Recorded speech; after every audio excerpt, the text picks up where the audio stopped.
Esse processo é único. Esse processo eu estou nele desde o seu início, desde o momento embrionário da investigação. E lá já se vão 1 ano e 3 meses de segregação cautelar. O recorrente aqui e também paciente, o senhor Gilberto, fora preso durante a fase de inquérito, posteriormente a prestar o seu depoimento, onde, dentro da narrativa que nós temos aqui, essa questão de dor, ela vem sendo alimentada porque a tese existente aqui é a negativa de autoria. Ou seja, a pessoa que está sendo acusada deste crime bárbaro que é o homicídio, ela nega que tenha praticado. E isso, para o advogado criminalista, é motivo de extrema dor, porque nós acompanhamos todo o sentimento por trás de uma família. Eu tenho esse senhor, o Gilberto, e aqui trabalhando um pouco as questões que envolvem o habeas corpus, agora nós temos 2 habeas corpus ali. Nós temos a perda do objeto em virtude da súmula 52, mas eu tenho um outro habeas corpus que envolvia tão somente a discussão da prisão domiciliar.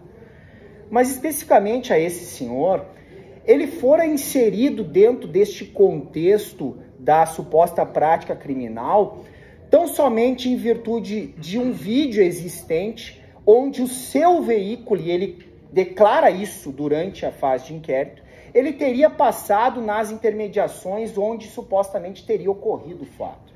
Então nós não temos testemunhas presenciais do fato, nós não temos do fato ocorrido, nós não temos demais situações que declarem algum desentendimento entre vítima e acusado, nós não temos nenhum tipo de prova pericial positiva de que no veículo do acusado fora colhido alguma espécie de resquício de pólvora, haja vista que a denúncia criminal expõe que eles efetuaram disparos dentro do veículo, né, ou na posse deste. Então, por que eu tenho que trazer esses elementos? Porque tudo isso fez parte de um contexto de ilação da investigação criminal. O que é a ilação? É aquela interpretação qual nós todos sabemos em relação às provas que foram produzidas nesse primeiro momento.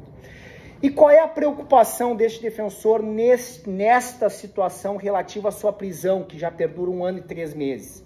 Que este senhor, e aí eu percebo a dor da família, ele não tem nenhum tipo de antecedente criminal. Ele nunca teve uma passagem policial.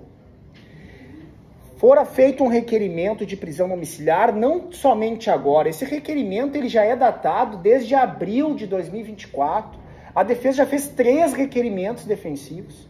E com a máxima vênia, nobre relator, e compreendendo as razões lançadas por Vossa Excelência, quando do indeferimento da liminar, Vossa Excelência diz o seguinte: olha, nós estamos verificando, estou trazendo uma questão sintética do voto, Vossa Excelência, não foi com essas palavras, mas Vossa Excelência diz o seguinte: olha, nós estamos verificando que a unidade prisional está tendo condições do tratamento do paciente.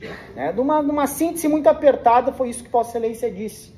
A grande questão é que atualmente, neste pedido da prisão domiciliar, eu tenho um laudo médico que enfatiza o perigo de vida do paciente.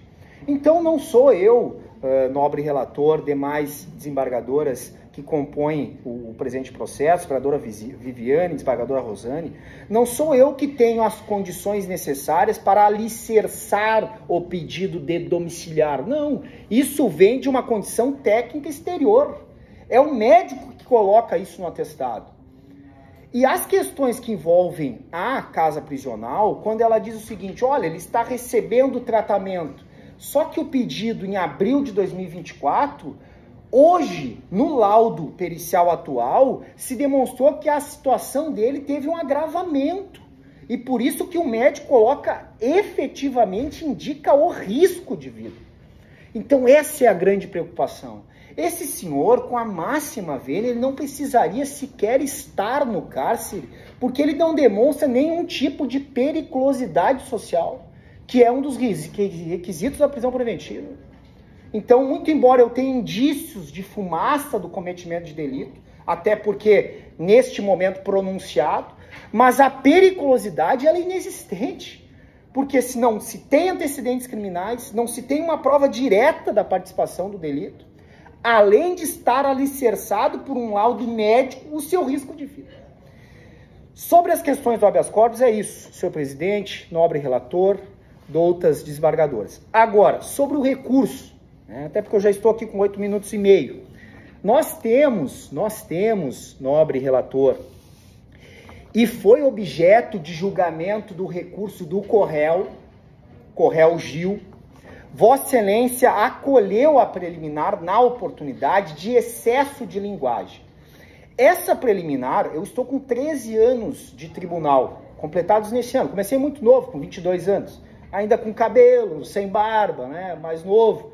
Né, vinha meio trêmulo na tribuna, inclusive levo isso lá para os meus alunos em Santa Maria, da dificuldade de estar aqui. É difícil de vir perante Vossa Excelência e trabalhar não somente a dificuldade de fala, mas a responsabilidade, o peso daquela pessoa, o qual depende da palavra do advogado.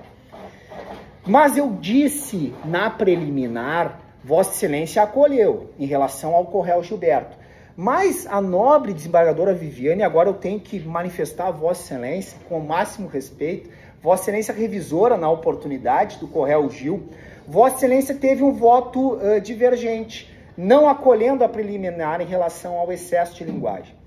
O que eu venho contribuir com Vossa Excelência, pedindo a máxima vênia, se possível, a sua alteração do voto, se posso assim dizer, mas é que eu trouxe à baila, nobre revisora, outras situações que demonstram, sim, que essa sentença de pronúncia ela está excessiva. E aí nós temos que destacar o seguinte, qual é a preocupação da sentença de pronúncia trazer elementos de excesso de fundamentação? Por óbvio que é o jurado, que é aquele o qual nós vamos direcionar a prova. Então, se eu considerar que o juízo, na sentença de pronúncia, que é aquela decisão intermediária, que vai trazer elementos de autoria, de materialidade, eu tenho que deixar claro que o cotejo interpretativo da prova não compete ao julgador. E o grande problema deste processo, com a máxima vênia, a douta juíza lá de 3 de maio, máxima vênia, mas neste contexto está claro a interpretação extensiva dos elementos probatórios pela juíza de origem. E é esta a preocupação desse advogado. Por quê? Porque o jurado vai ter conhecimento dessa sentença. O jurado vai ler a sentença. E aí eu preciso destacar meros pontos a Vossa Excelência. Quando a juíza fala o seguinte, a fotografia juntada nos autos do evento 1 demonstram que o local do crime é a casa do réu Gilberto, esteve de carro no horário em que foram ouvidos os disparos. Quase se confundem na medida que distam poucos passos um do outro, geograficamente, espacialmente falando. Em outras palavras, o corpo da vítima foi encontrado à frente da casa do vizinho do réu Gil. Bom, aqui eu tenho um elemento informativo, perfeito, isso é trazido pela prova testemunhal. Agora, na segunda situação, já começa um elemento de interpretação. Por quê? Porque a juíza diz o seguinte, é importante referir que em cumprimento ao mandado de busca, foram encontrados na casa de Gilberto um veículo HB20 prata, que aparece nas imagens. Uma munição de arma de calibre 9mm, semelhantes àquelas encontradas no local do crime. Neste momento, eu entendo que não há nenhum elemento material de prova que diga que essa munição é semelhante à do local do crime. No meu entender, eu já tenho um elemento valorativo. Mas, seguimos. Quando a juíza diz o seguinte, por fim, cabe mencionar que há divergências nos depoimentos das testemunhas arroladas pela defesa. Mas só um pouquinho. Nós estamos trazendo um elemento de descrédito daquilo que a defesa produziu durante a instrução. É isso que o jurado vai ter conhecimento quando ele fizer a leitura. Mas podemos seguir. Quando a juíza assim destaca, e aqui eu creio que é o grande ponto de indignação desse defensor, nobre revisor. Quando a juíza fala o seguinte, as provas obtidas na fase policial e judicial, a tese de insuficiência probatória sustentadas pela defesa, não pode de pronto ser acolhida, na medida que encontra óbice nesse momento processual, as quais indicam a possibilidade da participação dos acusados no crime analisado. Nós temos um elemento aqui necessário, que é possibilidade, ou seja, ela não está colocando a certeza. Mas o grande erro é na sequência, quando ela diz assim, havendo indicação de que possam ter concorrido para a morte da vítima, e aqui é o erro, nobre revisora, seja ordenando a ação, conduzindo a vítima até o local onde foi morta, ou mesmo executando diretamente o homicídio. E qual é o grande problema aqui, nobre procurador? A denúncia não fala disso. A denúncia não fala de ordem, a denúncia não fala de condução da vítima, a denúncia fala claramente oportunidade em que efetuaram diversos disparos de arma de fogo. Então, esse elemento valorativo, interpretativo, ele vai além, ele é excessivo.